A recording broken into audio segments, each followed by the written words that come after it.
क्या वाकई सियाम के दौरान खाना पीना और जिनसी अमल से रोका गया है? आकिफून सफेद और स्याह धारी से क्या मुराद है? ये और बहुत कुछ जानेंगे हम इस वीडियो में। सलामुन अलैकुम नाजरीन, जिस आयत को आज हम समझेंगे वो है सूरह अल बकरा आयत नंबर 187। मैं उम्मीद करता हूँ कि आप इसे गौर से सुनेंगे और अपनी जिंदगी को कुरान के मुताबिक गुजारने की कोशिश करेंगे, क्योंकि कुरान अल्लाह की तरफ से नाजिल करदा तमाम इंसानों के लिए एक मुकम्मल ज़ाब्ता हयात है और इस ज़ाब्ता हयात को समझने के लिए इंसानों की लिखी किताबों की जरूरत नहीं है। आगे बढ़ते हैं अपने सबक की तरफ। मेरे पास इस वक्त मोहम्मद हनीफ साहब का लिखा हुआ तर्जुमा है, पहले उसे पढ़ते हैं। सोम की रातों में अपनी बीवियों से मिलना तुम्हारे लिए हलाल किया गया है, वो तुम्हारा लिबास है और तुम उनका लिबास हो। अल्लाह जानता था कि बशरियत के तहत तुम खयानत कर लेते थे, उसने तुम्हारी तौबा को कबूल कर लिया और तुम्हें माफ फरमा दिया। तो अब तुम इनसे मुबाशरत कर लिया करो और जो अल्लाह ने तुम्हारे लिए लिख दिया है उसको तलाश करो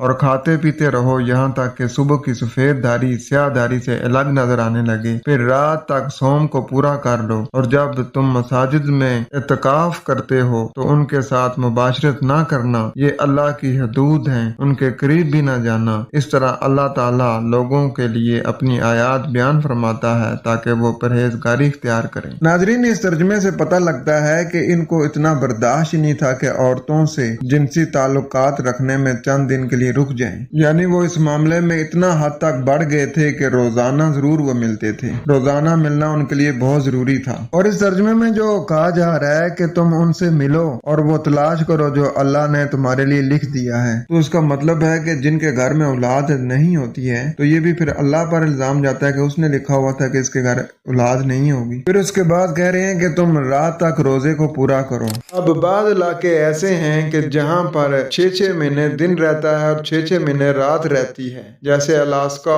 और यूरोप में और काफी ऐसे इलाके हैं कि जहाँ पर 6 महीने दिन और 6 महीने रात रहती है। तो वहाँ फिर इस हुक्म को कैसे पूरा करेंगे? अब रात तक रोजे को तो ये पूरा करते ही नहीं है। जैसे ही मगरिब की अजान होती है ये रोजा खोल लेते हैं और उस वक्त तो दिन होता है। इस मामले में तो कम से कम अहले तशीन से बेहतर है कि वो रात का इंतजार तो करते हैं, क्योंकि यहाँ लैल है ना कि तारीकी तक। उसके बाद कह रहे हैं कि जब तुम मस्जिद में इत्तिकाफ करते हो तो उस वक्त उनसे मुबाशरत ना करो। तो क्या मस्जिद में भी कोई बेड रखा होता है कि वहाँ पर वो मुबाशरत करते हैं? हमारे यहाँ बाज कुरानिस्ट ऐसे हैं कि जो कहते हैं जी कि नमाज तो है ही नहीं है लेकिन रोजे हैं। तो मैं उनसे सवाल करता हूँ कि वो फिर इस आयत पे कैसे अमल करेंगे कि मस्जिद में तो वो जाते नहीं है, तो इत्तिकाफ फिर वो किधर करेंगे? आकिफून वो किधर होंगे? और फिर कह रहे हैं कि ये अल्लाह की हदें हैं, सो उनके करीब ना जाओ। इसी तरह